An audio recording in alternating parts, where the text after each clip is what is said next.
Hello friends, আজকে আবার একটা নতুন রেসিপি নিয়ে হাজির হয়েছি।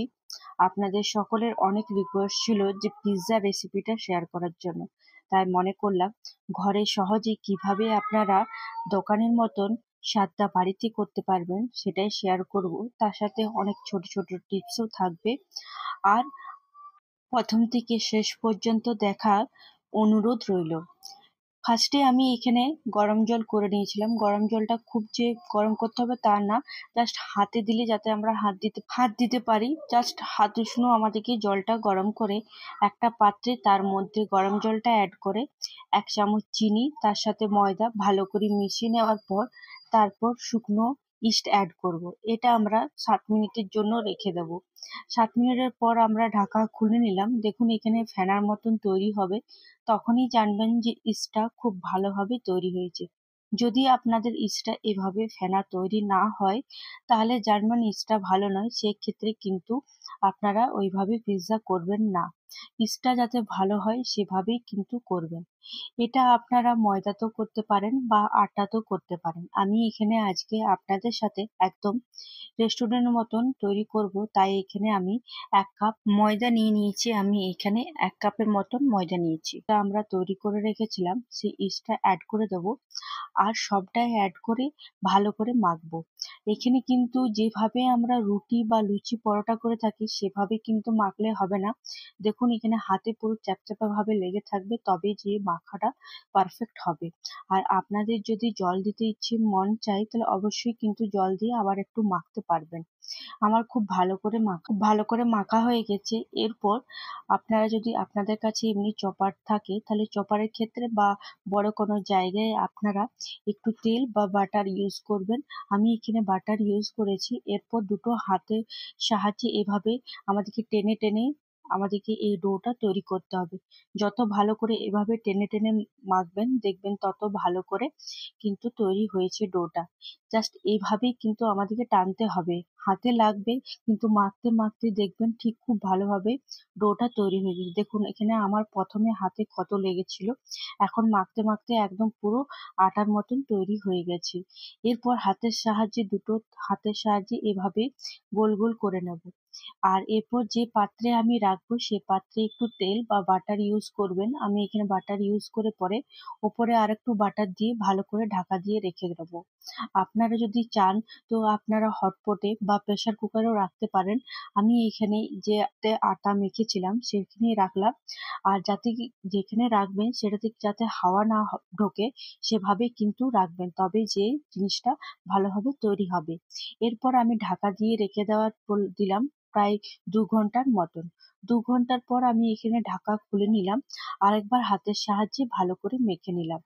এরপর যেটাতে আমি পিৎজা তৈরি করব সেটাতে আমি সামান্য শুকনো আটা ওপর থেকে অ্যাড করে পরে যেভাবে আমরা রুটি করি ঠিক সেভাবে হাতের সাহায্যে গোল গোল করে নেব। এরপর একটা কাঁটা চামচের সাহায্যে আমাদেরকে চারিদিকটাকে এভাবে ফুটো করে নিতে হবে। যদি এভাবে ফুটো না করো তাহলে কি হবে, ছোলা ভটরা বা লুচির মতন কিন্তু ফুলে যাবে, তখন কিন্তু আর পিৎজা তৈরি হবে না। এভাবে চারিদিকটা ফুটো করে নেওয়ার পর আমি এখানে পিৎজা সস অ্যাড করে দিচ্ছি। এখানে আমি 3 চামচের মতন পিৎজা সস অ্যাড করেছি। যদি আপনাদের পিৎজা সসটা যদি রেসিপি চাই তো অবশ্যই আমাকে কমেন্টে বলবেন।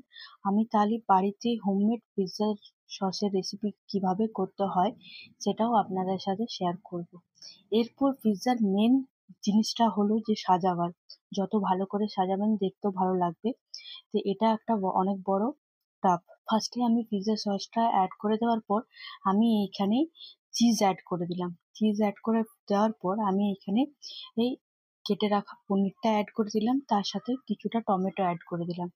আপনারা যদি চান তো পনিরটাকে ভেজে পরেও অ্যাড করতে পারেন, আমি এখানে কিন্তু নর্মাল কেটে পরে অ্যাড করেছি।